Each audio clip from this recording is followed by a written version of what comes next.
industriya. Naku, kasama po natin ang isa sa mga mahuhusay na writer o manunulat. Kaya po niyan magsulat. Hindi lang po sa dyaryo, kahit po libro, kaya magsulat nito. Ating bisita at siya po isa ring public relations specialist. Isa pong international writer. Makakasama po natin ngayong gabi si Sir Rogelio Constantino Medina. Sir OG! Naku o Sir OG tawag natin kasi yun ang nickname ni Sir. Sir OG, bati po muna kayo. Magandang gabi po sa inyo lahat. Sa nakikinig sa gabing ito. Sir OG, kayo ba ay ano ba kayo? Bisaya, Ilocano, Kapampangan? May probinsya po ba kayo? Dito kasi ako pinanganak sa Manila. Manila na. Kailan yung parents ko, sila yung mga taga-probinsya.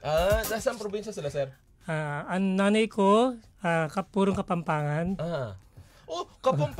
Kapampangan, mga magaganda, sir, Tapos ang tatay ko, Batanggenyo sa Ilocano. Ayun, magkahalo Batanggenyo, Ilocano. May ano ka ba dun, sir? Mayroon kang alam ng mga lengguwahe? O pure Tagalog lang talaga? Pure Tagalog. Pero pag kumakanta, favorite ko yung Ilocano song. Maliit ako. May mga, ang alam ko lang, sir, kanta ng Ilocano, yung Pamulinaw. Yes. Kasi sinasama ko lagi sa Bigan. Talaga. Masarap sa vegan. Vegan longganisa. Yes. Di ba, sir? Pero gusto ko malaman, sir, ano talaga kayo? Ang passion nyo ba talaga? Really, your line of profession is into writing talaga? Oo.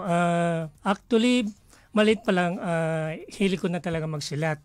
Kaya lang yung uncle ko, si Jim Fernandez, yung nag-ano na Zuma creator, yung Darna. Yung may ahas ba yun? Siya rin yung illustrator ng Darna ni Mars Ravelo. Ibig sabihin, lahit na sa pamilya talaga ang pagsusulat, sir. Yes, nasa lahi na talaga. Galing! Kaya lang ako bis na naging writer ako sa comics, napunta ako sa journalism. I'm just curious kasi you've mentioned yung napanood ko kasi yan yung mga latest na lang na mga Darna, yung si Zuma. Ganun pala kalawak ang sa family ninyo, sir, talagang sabi nga nila pagka talaga yung ganyang skills na mamana rin sa pamilya. Yes. Tama po ba? How did you improve your writing skills as an international writer? Kasi di ba pagka writer ka kailangan malawak ang alam mo, malawak. Mahilig ka bang magbasa, sir? And of course, you also read other newspapers, ganyan. Yes. Paano mo in-improve yung sarili mo? Iba kasi yung sistema ng pagsusulat sa Philippines kaysa sa ibang bansa. Correct. Oo, okay? Tama. Dito kasi paligoy-ligoy tayo, di ba? Sa sinusulat natin. Oo. Sabi nga, sir, palabok. Tama ba ako? Tapos, pero sa ibang bansa, tinuruan talaga ako. Especially nung nagsulat ako sa Japan Times, may lang yung English doon. Okay. Isa English newspaper sa Japan. So, mga British na nagpapatakbo noon. I-clean talaga. Kailangan matuto ako gumamit ng other words na pwede i-replace doon na pwede maging, yun na yung magiging maikli na. That is for Japan publication? Yes. Sir? The same with Far East Economic Review in Hong Kong. Ganun din ang nila. But you write in English? English. Okay. So, ang nakita ko sa abroad, pinapaikli nila yung kung may mahaba dito sa Pilipinas, pwedeng iklian yung salita. I see. So, ano pala yun? Is that strategy for them? Because, ano ba to? Is it because kasi may culture ang tao na pag mahaba, nakakatamad basahin? So, mas gusto nilang maikli lang? Kasi, sa Westerners kasi they're very busy. Okay. So, no time to read everything. So, parang mayroon ito, kailangan mong isa-summarize na maikli. I see. So, having said that, Sir OG, ibig sabihin, nakita mo yung differences ng culture, no? Hindi ka ba nahirapan to adjust, especially into writings? Kasi you are writing freely. Kasi when you write your own expressions, your own thoughts, your own ideas. Hindi ka ba nahirapan to adjust with their culture? And at the same time, yung paraan ba ng pagsulat po ninyo is do you also copy the strategy or the style of writing ng ibang mga writers? Actually, meron silang, ang maganda sa abroad, meron silang guidelines for new writers para at least ma-familiarize. Sa US, ganun, halos lahat ng publications sa Estados Unidos, may writer's guidelines sila. Okay, I see. So, para at least, para sa susunod, alam mo na yung strategy na gagawin mo. Kahit pag nagsasubmit ka ng speech, di ba may mga pitch na sinasubmit sa abroad, yun, strategy talaga yun. So, actually, speech muna ibibigay mo doon sa editor kung magugustuhan nila yung idea before it will be approved. Parang it's just a concept first before you write kasi para hindi mamasayang yung trabaho. Pero kung i-assign sa'yo, ikaw nang bahala doon. Pero at least alam mo na yung strategy na dapat gawin. I see. So, ibig sabihin, iba-iba talaga siya. Now, having said that, saan-saan ka ng mga bansa nakarating, sir? And just to name a few, may mga, kung pwede i-mention, kasi hindi ko alam kung pwede i-mention. Puro sa Western publication to. Like sa Gulf News sa Dubai. Uy, paano? So, ibig sabihin, nakapunta ka na ng Dubai. Naikot mo ba siya? I submitted. Although kahit na nakabase ako sa Japan at that time. In Japan, during that time? I submitted sa Gulf News. And iba rin strategy ng kasi although parang Asian yung 'di ba ang UAE saka Japan parang nasa Asians. Yes, correct. As compared to the British kasi kay United ba yung pa isa economic review kasi kahit na nakabase sa Hong Kong, British yung yung approach nila, so style nila is European, so iba. Ang US at saka British pareho lang ng style, pareho lang sistema ng hinihingi nila sa pagsusulat. Lahat sila may guidelines. Okay. Kasi 'di ba, just to give us an idea, Sir Oji, kay mga nanonood sa atin at mga nakikinig sa atin sa radyo. Paano ba yung process? For example, if I am a writer and I want to write, for example, it's a book or it's whether I'm a journalist, pagka nagsulat ako, sulat ba agad? O kailangan muna ipa-approve mo muna yung concept and then after the approval of concept, anong susunod? May concept to tapos kung pwedeng i-ano mo na yung outline. Okay, kasama na yon for approval. Okay. Pero ibang dyaryo, kahit wala ng outline, basta yung concept. Pero pag libro, iba. Pag libro, doon ako curious, pagka libro, paano ang proseso? Aside from the pitch, aside from the summary, kailangan may guidelines. Ayun.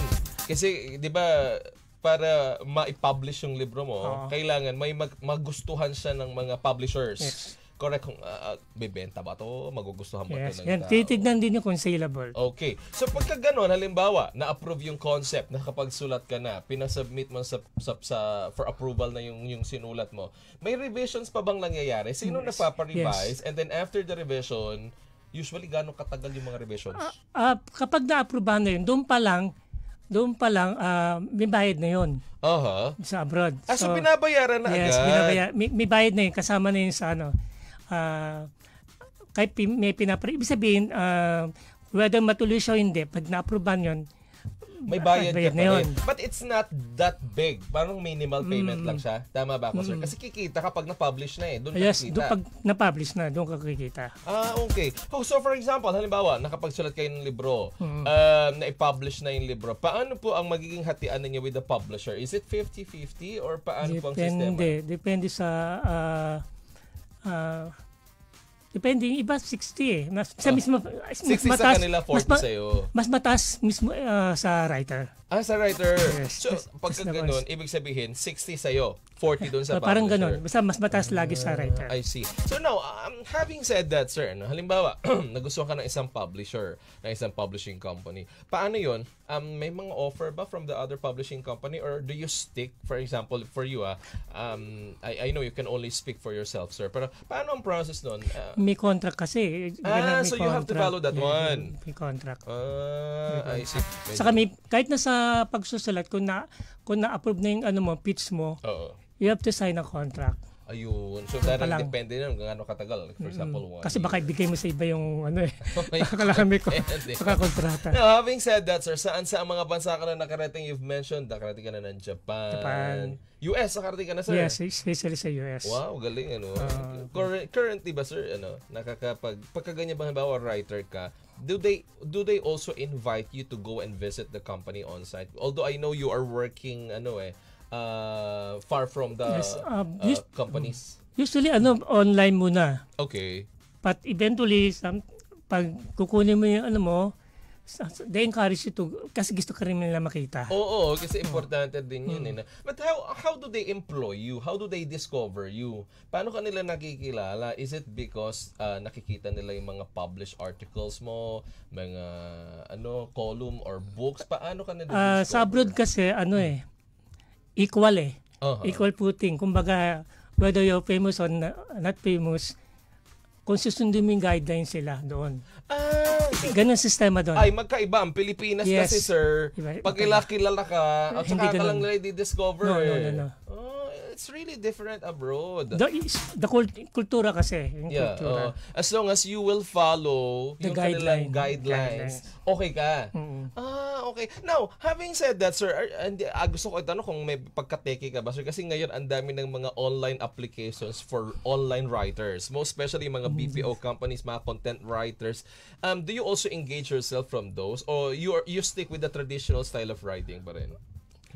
Hindi yung in the same way, you have to attend to that change in times. Correct. Diba? Kaya lang yung sistema ng pagsusulat o yung mga ngayon, yung mga style of writing, at saka yung mga job opportunities. Marami na kasi ngayon mga online job. Yes, marami. Online writing na Yes, marami. Pero kasi yung yung mga usually nagsasubmit pa rin ako sa mga yung mga for example, Japan Times number 1 in Japan. May mga ganun. Pero gusto ko matanong, sir, hindi ba mahirap makatrabaho yung mga ibang lahi? Yes, yan. Meron sometimes hindi nawawala yung racial discrimination. Yeah. Like for example, for me, nagulat yung kaibigan ko. She worked with the Philippine Embassy in Tokyo. She's the information officer ng Japan, ng Philippine Embassy natin. Yung friend ko, ngayon publisher na rin siya ngayon sa travel magazine. Wow. She told me na siya 5 years bago siya nakapasok sa Japan Times. Tagal din. Yes, ako daw it took less than a year. Magkaiba sa... Kaya nagulat ako. So, ayan. Depende rin kasi Asia pero in the US equal footing talaga. So pwede it can happen sa UAE, sa Japan, in any Asian countries. Parang Pilipino rin ang mental Pero pag abroad na like sa United Kingdom o sa US, iba equal footing. When we say equal footing, what does it mean? Whether you have a name on or starting, just if you follow the standard guidelines, then ayun, pasok ka sa kanila. Gusto ko may mga nagtatanong, sir, alin daw ang mas malaki magpasweldo doon? Sa abroad malaki talaga. Kasi dollar rate. Kasi hindi pa lang pitch pa lang may ka na eh. May bayad na. May bayad na. Ibig sabihin hindi ba naman nananakaw yung mga pinipitch mo na concept, sir? Kasi minsan ganun biglang nakukuha yung idea. Hindi ba intellectual property na rin natin yung mga ganyang ideas? Hindi ko alam actually ako masyado sa Philippines, pero sa abroad walang ganun eh. Diba? Pero at least may bayad. Pitch ka pa lang ng concept mo, babayaran ka na nila. Kaya doon pala sa pitch, pahihirapan ka talaga nila. So paulit-ulit din naman. So tiyagaan lang talaga, sir. Kung makapasok ka doon, na-approve yung pitch mo, yun na, tuloy-tuloy na. Ang galing. So ang importante lang naman doon, makalusot. Yes. At kailangan galingan mo lang yung pagpipresent sa kanila para magugustuhan ka nila. Yes, How do you do that? You conduct by online interviews, via Zoom or submit by written. You written muna. Submit by written and then first. they will just email back to you for confirmation. Yung mga communications. Nagugulat ako sa mga gano'n kasi wala ako masyadong idea. Saka may mga list of publications na they accept mga freelancers. Yung may mga gano'n. Actually marami ngayon yung sinasabi ko sa inyo, sir. May mga freelancers na ngayon na online lang sila. Like yung experience ko sa Hamburg, actually yun ang media capital sa karamihan doon mga freelancers kasi mas malaking kita ng mga freelancers. Oo. Kasi they can get more clients compared Yes. to the one na tali lang sa isang Parang company. parang consultant, di ba? Yes. You can, as long as you can do the work, di ba? But do you enjoy what you are doing, sir? Yes, nag-enjoy ako doon sa ginagawa kasi parang pasok ko na talaga yung pagsusulat eh. Oo. Talaga yun ang buhay, ano. Hindi ba mahirap, sir, na ganyan ang buhay natin? Kasi minsan pagsasabi lang pagka-writer, malungkot ang buhay. Hindi naman. Nasanay naman ako eh. Nasanay na pa. No? Pero alam niyo po ba ito si Sir OG? Multi-awarded po Hindi ito, ha? na- Nako. Amazing. Napakadaming mga awards na po nito, to name a few. Kasama dyan sila Visual Corporation. Ako, sir, di ba kasama ka sa mga awardees sila Visual Corporation?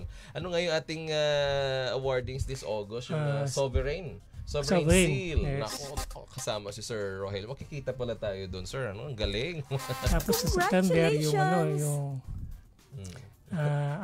Philippine Finance, second Philippine Finance Business. Akala ko nalimot niya. Second Philippine second Finance Philippine- Business Awards and Outstanding Achievers. Tapos sa December, Galing. meron Southeast Asian Premier Award, Southeast Asian Premier Business Award and Achiever Award. Southeastern, Nalito na sorry, ganito lang pag Southeast Asia Premier Business and Achiever Award. Yeah, Okay. Sorry po. Nahilo-hilo na si Sir OG. Pero ang galing ni Sir OG, kabisado niya. No? Nanonood si Ma'am Lalaine sa... Pumamali, sorry po. Si Lay Manego nanonood rin sa atin. Hi Lay, magandang gabi sa iyo. Di ba? Ang galing. Nanonood silang lahat sa atin. Nice. Pero maganda, iba yung ng love visual talaga. Mahusay sila, Sir, sir. mahusay. No? Siyempre, Ma'am Lalaine yan. Diba? Nanonood din si Carmela Iredolme, si Tita Lota Di Claro. Magandang gabi po sa inyo, ha? Si Mona Dagsaan, si Kuya Ate Mona, magandang gabi. Si Jetro Japet, si Tita Mads Halili, nanonood rin sa atin. Maraming salamat sa inyo. Comment lang, ha? Si Casol Garcia Simeon, magandang gabi po sa inyo. Salam. Levi Amper, magandang gabi. At si Ate Mayet Mandani, magandang gabi. Nanonood sila sa atin ngayong gabi. Okay, Sir OG, ako gusto ko lang naman matanong muna sa inyo. Ngayon, kilala ka na internationally, may mga gusto ka pa bang maabot pa as an international writer? Gusto ko magturo share mo naman sa iba. Saka sabi kasi nila, di ba, hindi dapat tumitigil sa pag-aaral, sa pagkatuto. Learning never stops, tama? Kasi we'll learn every day from our different life experiences. Sir OG, baka may gusto ko munang batiin, pasalamatan. Go ahead. Sige muna. Sige, alam ko nanonood yung mga pamilya ko sa Estados Unidos. Ay, plus 8 ng umaga sa kanila ngayon, sir, ha? Sa US, tama ba ako? Sige, go ahead, sir. Okay, pero palagi ko makatulog po. Maaga pa ba, sir? Minabati ko yung family ko sa... actually, immediate family ko yan sa Fairfield, California. Wow! Okay. Saka, babatiin ko yung tiyahin ko guro, baka magalit sa kapag hindi kami natayo. Dito sa Pilipinas, si Pilar B. de Mesa, nagdiwan siya ng kaarawan niya, kamakailan lang. Ilan taon na po, sir? Ayaw na sabihin sa amin. Pero siya, retired teacher na. Nako, at belated na, tama, sir? Belated happy birthday. Ano pong name ni... Pilar B. de Mesa. Belated happy birthday po, ha, kay Pilar de Mesa. Mapabati ni Sir OG. Sir OG, baka may gusto ko pong pasalamatan muna before we end our conversation. Sasalamatan ko lang la Visual Corporation. Especially Ma'am Lalaine. Ma'am Lalaine, diba? Okay, so... Sir Nero. Yun lang, sa mga ginagawa niya para sa mga awardees. Ayun. Napakahusay po nito, Sir OG. Ganun ang mga writer, no? Minsan, we express through writing. Sometimes we express verbal. Depende talaga yan sa atin. Pero sir, thank you very much for gracing our program tonight. Napakaaga ni Sir OG dumating dito. 7 o'clock. Dito ka naman, sir. 6:30. Napakaaga ni Sir OG. Pero at least, di ba? Napasyalan tayo. Nabigyan tayo ng pagkakataon na Malay nyo, baka mamaya susunod maka-write up na tayo sa ibang bansa, ha? Sigurado. Napakahusay ito, Sir Ogie. Sandali muna ang oras natin, alas 8:26 na po ng gabi. Papakilala po muna Radyo Agila. Sa ating pagbabalik mga balita muna, hatid ng ating mga Radyo Agila correspondents. Habang magpipicturan muna kami dito ni Sir Ogie. Sandali muna, magpapakilala muna Radyo Agila. Magbabalik po ang Wedge Minutes. Salamat kayo.